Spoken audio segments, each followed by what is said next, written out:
बच्चों, किसी भी भाषा का निर्माण किसी कुछ लोगों ने या किसी एक दो व्यक्ति ने नहीं किया है, बल्कि इसका धीरे धीरे विकास होता है।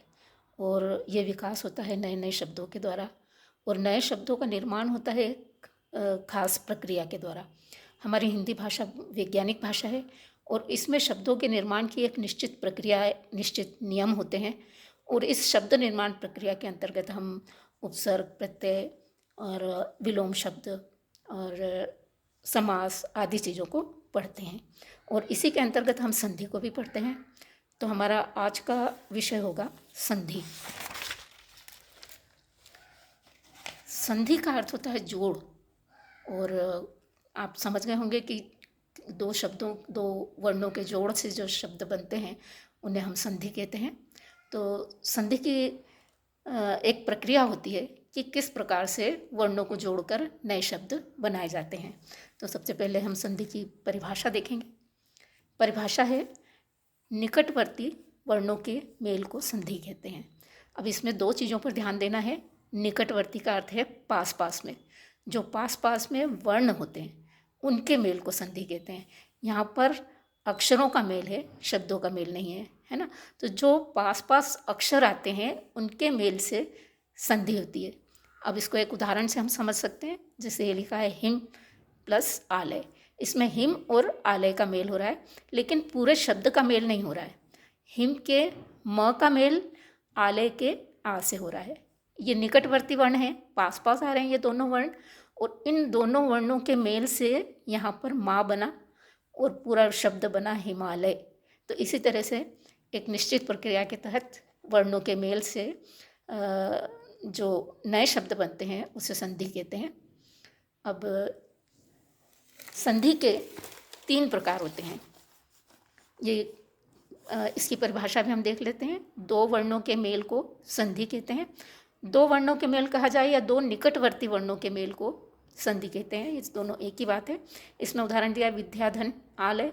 यहाँ पर द्या और आ मिल रहे हैं, तो ये द्या हो गया है विद्यालय। इसी तरह से रमा धन ईश, इसमें माँ का आ और ईश का ई मिलकर रमेश शब्द बना।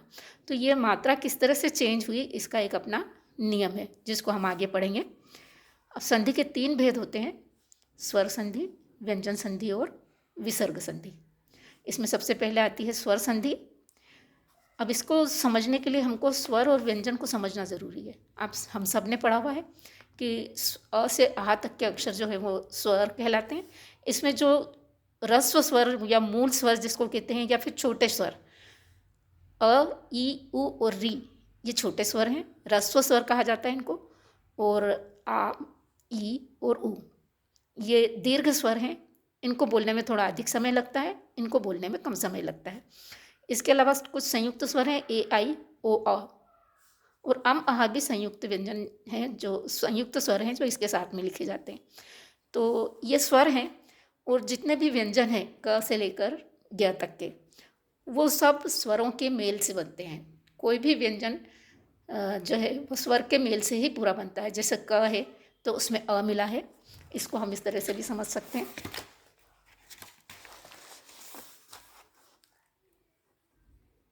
क, ख, ग, ये जो अक्षर हैं, ये व्यंजन जो है ये अधूरा है। जब इसमें अ को मिलाया तो ये पूरा क बना है। यदि इस क में आ को मिला दिया जाए तो ये का बन जाएगा।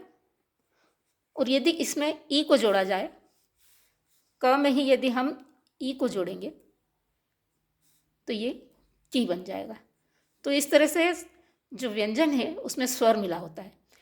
तो स्वर संधि में जो ये व्यंजन के अंतर्गत जो स्वर है, व्यंजन में जो स्वर मिला हुआ है, उस स्वर का स्वर से मेल होता है, तब वो स्वर संधि कहलाती है।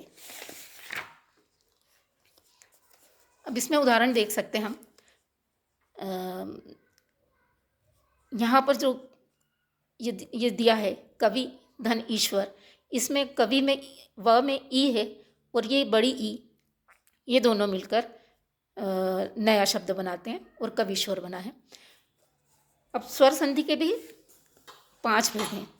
इसमें पहला है दीर्घ स्वर संधि, दूसरा गुण स्वर संधि, तीसरा वृद्धि स्वर संधि, चौथा यण स्वर संधि और पांचवा अयादि संधि। इन सब के अलग अलग नियम हैं। सबसे पहले हम देखेंगे दीर्घ स्वर संधि। यदि ह्रस्व या दीर्घ अ, ई, उ, री के बाद स्वर आए तो दोनों के मेल से दीर्घ स्वर हो जाता है। अब ये यहाँ पर ध्यान देना है कि ह्रस्व या दीर्घ कोई सा भी स्वर आए, उसके साथ में यदि दूसरा शब्द भी में भी पहला अक्षर स्वर है तो वो स्वर संधि होगी। यहाँ पर ये उदाहरण है विद्याधन अर्थी। ये द्य में आ मिला है और अर्थी ये भी स्वर है। यहाँ पर आ और अ मिलकर विद्यार्थी बन रहा है। इसी तरह से यहाँ ई है, कवि में व में ई मिला है और ईश्वर का ई, ये दोनों मिलकर बड़ी ई बन गए हैं और यहाँ शब्द बन गया है कवीश्वर। यहाँ बड़ी ई लग गई है। इसी तरह से पुस्तक धनालय, ये क में अ मिक्स है, क में अ है तो क का अ और आलय का आ, ये अ और आ मिलकर आ हो गए हैं।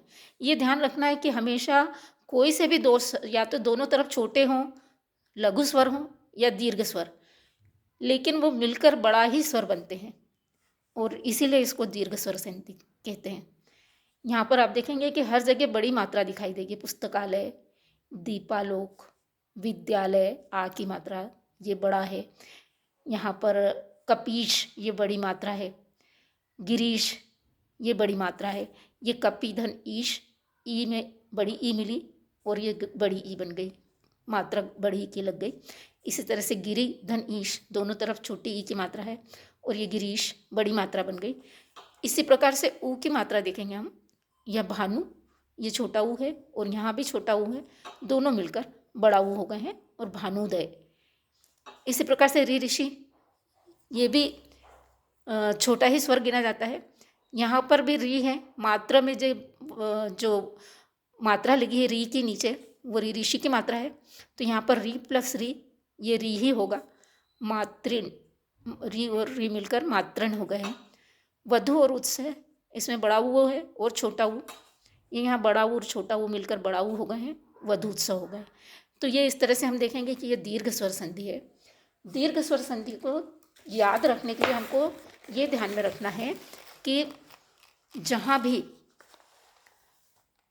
जहाँ भी शब्द के बीच में बड़ी मात्रा दिखाई दे, कौन सी बड़ी मात्रा, आ की, बड़ी ई की या बड़े ऊ की, वहाँ दीर्घ स्वर संधि ही होती है। इसमें कुछ और उदाहरण मैंने लिखे हुए हैं। वीरांगना, वीर प्लस अंगना, वीरांगना। मत प्लस अनुसार, मतानुसार। देव प्लस आलय, देवालय। नव प्लस आगत, नवागत। तो ये देखेंगे बीच में जो ये मात्राएं हैं ये सब बड़ी मात्राएं हैं, यानी आ है। यहाँ पर रवि प्लस इंद्र, रवींद्र, ये बड़ी मात्रा लग गई है। गिरिधन ईश, यहाँ पर गिरीश में बड़ी मात्रा आ गई है। रजनी प्लस ईश, यहाँ पर रजनीश में बड़ी मात्रा आ गई है। इसी प्रकार से कवींद्र में भी बड़ी मात्रा आ गई है। भानु प्लस उदय, भानुदय, बड़े ऊ की मात्रा। वधु प्लस उत्सव, वधुत्सव। साधु प्लस ऊर्जा, साधुर्जा। वधु प्लस उपकार, वधुपकार। तो ये शब्दों में हमने देख लिया कि बीच में जो है वो बड़ी मात्राएं ही हैं। जहाँ पर भी बड़ा आ, बड़ी ई और बड़ा ऊ दिखाई दे वहाँ आपको दीर्घ संधि लिख देना है। ये बिल्कुल ध्यान में ही रखना है कि ये मात्राएं जहाँ पर भी हैं वहाँ पर दीर्घ स्वर संधि ही होगा। इसके बाद है गुण संधि। यदि अ या आ के बाद ई या ई आए। अब दीर्घ स्वर संधि में हमने देखा था कि दोनों तरफ एक जैसे शब्द है, या तो बड़ा आ है या छोटा आ है, या फिर ई और ई मिल रहे हैं या ऊ और ऊ मिल रहे हैं। अलग अलग अक्षर नहीं मिल रहे हैं यहाँ पर या तो दोनों अ है, दोनों ई है, या फिर दोनों ऊ हैं, या फिर दोनों री हैं। एक समान अक्षर मिल रहे हैं दीर्घ स्वर में। लेकिन गुण स्वर संधि में अ और आ के बाद में ई आता है, या ए ऊ या ऊ आए या री आए तो नया शब्द बनता है। इसको हम उदाहरण से समझेंगे। महाधन ऋषि, अब यहाँ अ के साथ में री मिल रहा है और वो मिलकर अर बन गया है। महाधन इंद्र, आ के साथ में ई मिल रहा है और ए बन गया है। फिर सुरधन ईश, इसमें भी अ के साथ में ई बन रहा है, मिल रहा है और ए बन गया है। इसमें व के साथ में अ के साथ में उ मिल रहा है तो ओ बन गया है। विकास धन उन्मुख, और ये हो गया है विकासोन्मुख। ओ की मात्रा लग गई है यहाँ बीच में। उसी तरह से ये अक्षर जो बने हैं उसमें भी उसी तरह से मात्रा बन गई है। महाधन ऋषि का महर्षि हो गया है। महाधन इंद्र का महेंद्र हो गया है। सुरधन ईश का सुरेश हो गया है, ए की मात्रा लग गई है। इसी प्रकार से जहाँ ऊ था वहाँ ओ बन गया है तो सर्वोदय हो गया है। सर्वधन उदय सर्वोदय। विकास धन उन्मुख विकासोन्मुख। पतन धन उन्मुख पतनोन्मुख। अब इसमें भी एक बात ध्यान में रखने की है कि यहाँ पर जो बीच में बड़ी या तो री ऋषि के आखिरी में मात्रा ये र की मात्रा होती है या फिर बीच में ए की मात्रा होती है। ये सारे शब्दों को देखो, ए की मात्रा, ओ की मात्रा या ऋषि की मात्रा, जहाँ पर भी ये दिखाई दे वहाँ गुण स्वर संधि होती है। इसको हमको ये ध्यान में रखना है कि जहाँ बीच में ए की मात्रा दिखाई दे, नरेंद्र, रमेश, परमेश्वर, राकेश, या फिर बीच में ओ की मात्रा दिखाई दे, महोदय, सूर्योदय, महोत्सव, या फिर अंत में री ऋषि की मात्रा, ये मात्रा दिखाई दे रही है, ये वाली मात्रा देवर्षि, ये मात्रा, वहाँ पर गुण स्वर संधि ही आएगा।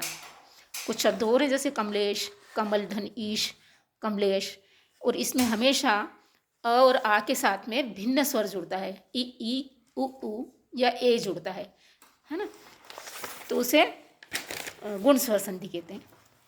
इसी प्रकार अब तीसरी स्वर संधि है वृद्धि संधि।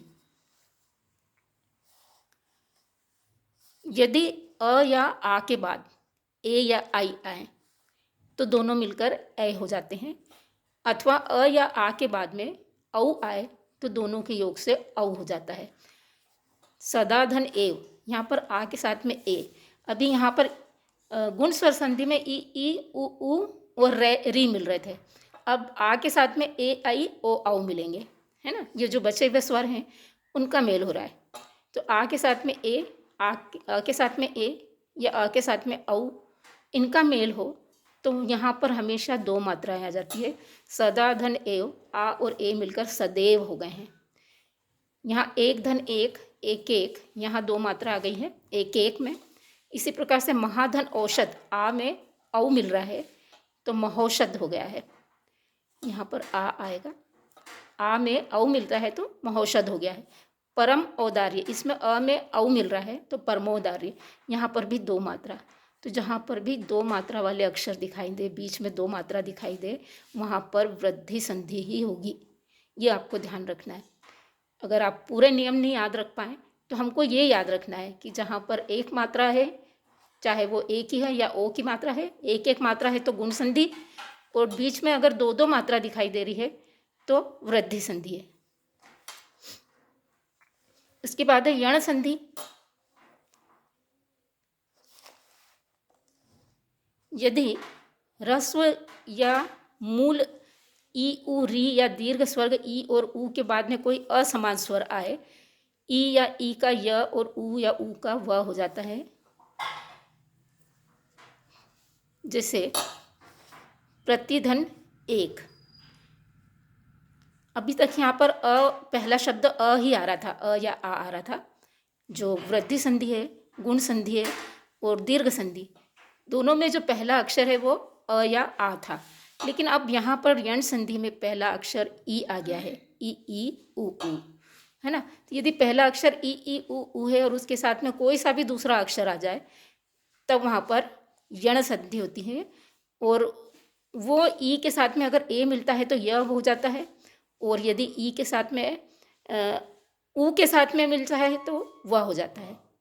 ई के साथ पर मिलने में यह हो जाता है और ऊ के साथ मिलने पर वह हो जाता है। इसका मतलब यह है कि यहाँ पर यदि ई की मात्रा है तो बीच में यह आ जाएगा, और यहाँ पर अगर ऊ की मात्रा है तो बीच में वह आ जाएगा।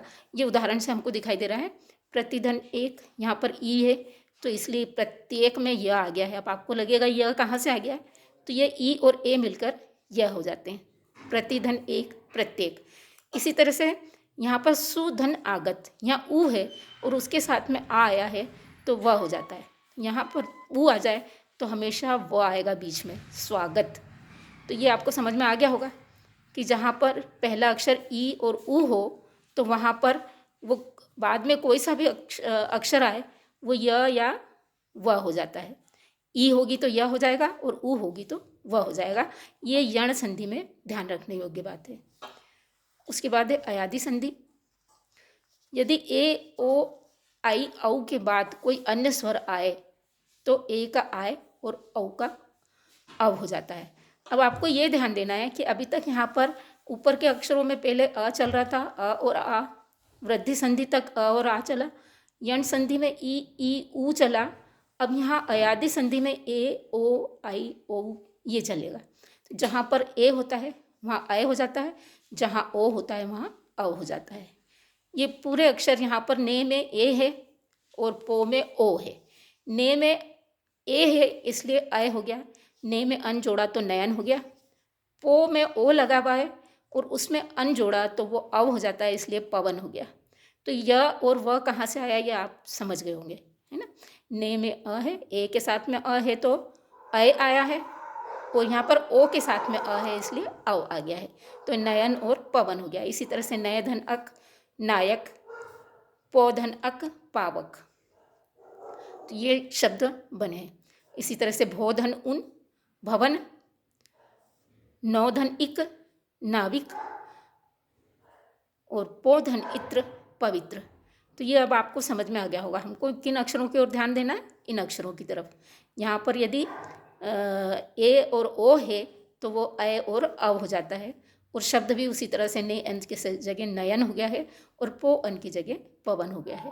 तो ये शॉर्ट ट्रिक भी मैंने साथ साथ में बताई है आपको इनको याद रखने की। अब इस वीडियो में इतना ही। अगले वीडियो में हम व्यंजन संधि पढ़ेंगे।